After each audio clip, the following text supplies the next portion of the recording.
O primeiro Corinthians e Palmeiras que eu lembro de verdade, de estar consciente de que estava rolando Corinthians e Palmeiras, infelizmente para mim, aconteceu em janeiro de 80, que é o segundo jogo da semifinal daquele campeonato. O Palmeiras ganhou todos os turnos, foi garfado pela federação e pelo Matheus, mas o primeiro derby que eu lembro é Corinthians 1, Palmeiras 0, gol de canela do Birubiru, 30 de janeiro de 80. Boa. Gostei da lembrança. E as minhas tristezas com o Corinthians começaram e terminaram ali, né? A minha primeira lembrança de Corinthians e Palmeiras, Palmeiras 2, Corinthians 0. Palmeiras 2, Corinthians 0, os 2 gols do Jorge Mendonça. Igualzinho, eu me lembro, na verdade, eu me lembro mais do dia seguinte, que meu pai comprava o Jornal da Tarde, e aí o Jornal da Tarde tinha uns desenhistas, não sei se vocês lembram, o Gipe Maia. Eles eram desenhistas e eles desenhavam os gols, né? Eu lembro dos gols do Jorge Mendonça de falta, desenhados por eles, né? E aí eu lembro de ter perguntado ao meu pai, falei, pô, como é que foi 2-0? Meu pai, não, foram 2 gols do Jorge Mendonça, meu pai sempre fiel ao que aconteceu, 2 gols do Jorge Mendonça e mais nada. E o Palmeiras ganhou de 2-0. Então eu lembro bem desse gols. Bem imparcial, né? O primeiro que eu me lembro, realmente, com, assim, sequência das coisas que aconteceram, me ajuda aí, eu acho que foi em 82, o 5-1 do Corinthians em cima do Palmeiras, que o Casagrande fez os 3 gols. Eu acho que esse é o primeiro que eu lembro, assim, com, sabe, com sequência da história. É claro que já, então, ele, infelizmente, foi 82, né? Foi 82, né? Foi depois da Copa. Acho que foi. Eu já aprendi com o André datas. 1º de agosto de 1982, e tanto que ele falou desse jogo. Corinthians 5, Palmeiras 1. Deve ser, eu não lembro. Eu não sei o que eu estava fazendo nesse dia. Tinha alguém que estava nesse jogo, mas eu não vou revelar quem era.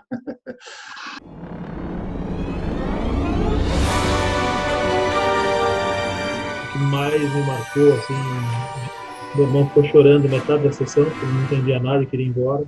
E eu saí deslumbrado do cinema e esse filme me marcou bastante. Talvez não tenha sido o primeiro, mas é o que fica gravado na minha memória. Star Wars, que virou uma saga de 9 filmes de alguns bilhões de dólares. 1977. 77. Uma Nova Esperança, o primeiro filme do George Lucas.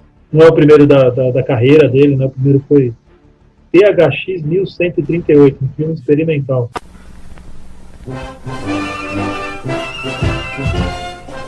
Acho que tem que ser Leão, o Belo Rosemiro, Beto Fuscão, Polozzi e Pedrinho Vicensotti, Pires Mococa e Jorge Mendonça, Jorginho, César ou Seixas, vamos César, né, Maputo? Vamos César, né? E Baroninho na ponta, técnico Tele Santana. Esse time foi realmente um time que marcou história, o time que deu de 4 no Flamengo no Maracanã. Mas vou mudar uma coisinha. No lugar do César, eu vou colocar o Toninho Catarinense, porque eu já contei essa história aqui. Ele eu vi jogar, ele foi meu primeiro ídolo no Palmeiras, porque o primeiro jogo que eu fui assistir com o Palmeiras e Bahia, ele fez o gol, lá em 77, eu acho.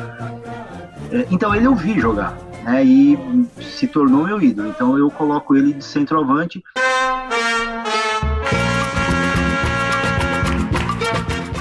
Jairão, Zé Maria, Moisés, zagueiro. Nossa Senhora, Amaral Moisés Paulado e Vladimir.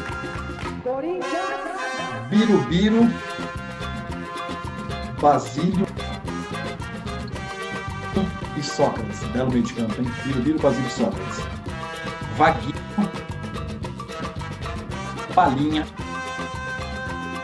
e Romeu. Esse seria o meu Coringão dos anos 70. Geraldão não tá. Depois eu pus o Palinha aqui.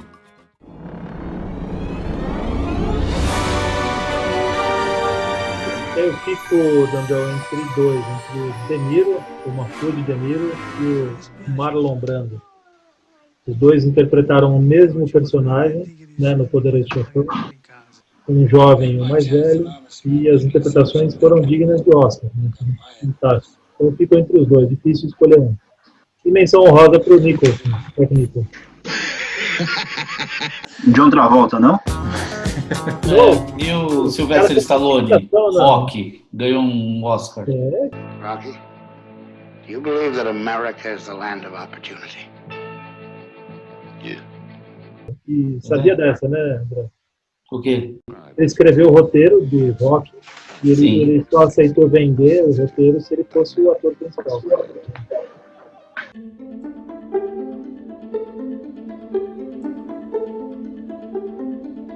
E uma menção muito especial ao Carlos Alberto Seixas, que eu conheci, assisti um jogo, acho que em 2012, do lado dele, o jogo inteiro, assim, passei mais de 3 horas junto com ele, conversando, cara, gente finíssima, e que jogou contra o Flamengo, né, também.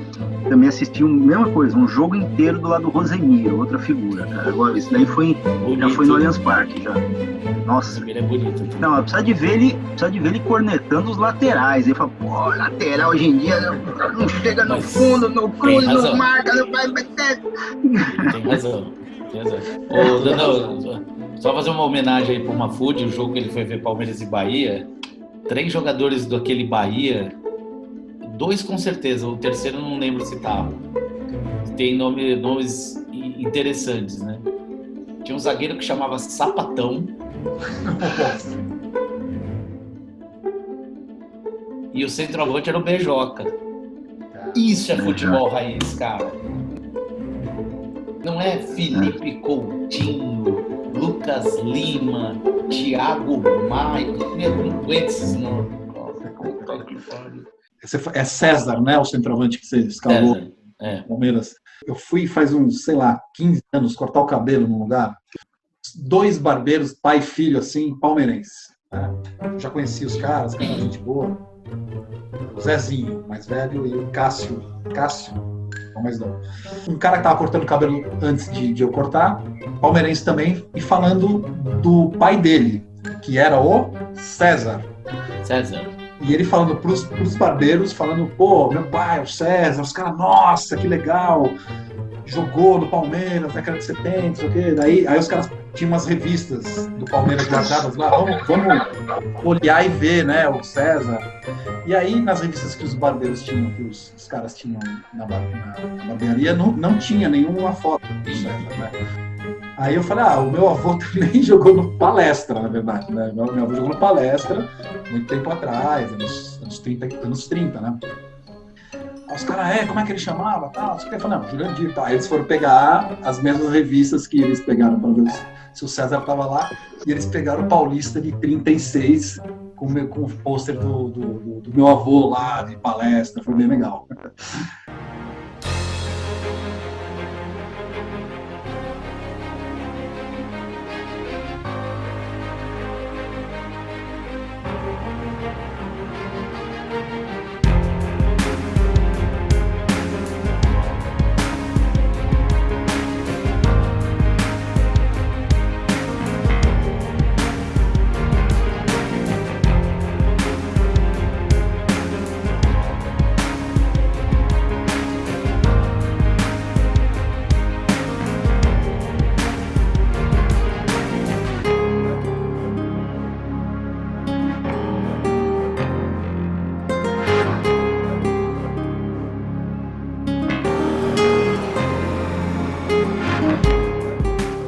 Filho, quem foi melhor nos anos 80?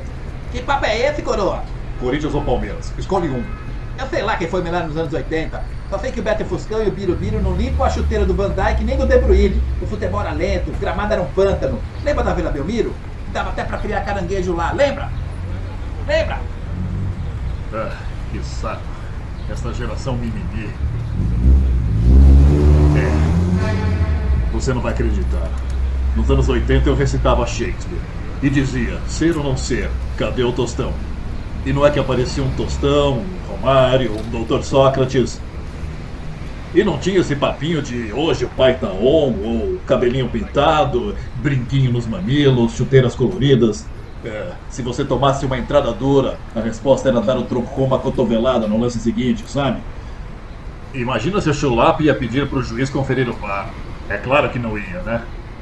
Ali era olho por olho, dente por dente, código de Hammurabi, rapaz. Hoje os parças trocam receitas de cremes para o cabelo, fazem a sobrancelha e se escondem atrás de assessores. Naquela época se resolvia uma agressão com uma cabeçada no nariz do zagueiro. E ai dele se fosse reclamar com o técnico. Mas hoje? Hoje não. Essa geração de jogadores, quando se posiciona para algum assunto, é mamãe, me leva pra Disney, ou até papai, me compra um PlayStation. Sinuca e baralho nem pensar. Preferem dar uma de biscoiteiro no Insta, chamar um amiguinho de toys ou cancelar uma pseudo-celebridade que imitou no BBB, na Fazenda ou até na Luciana Gimenez Show? Só falta eles fazerem clareamento anal e nudes pros colegas.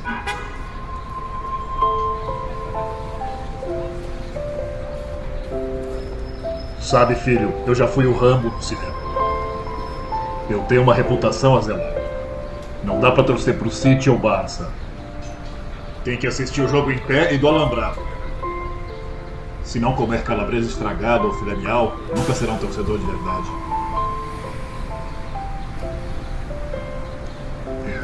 Não esqueça de decorar o Polopopó.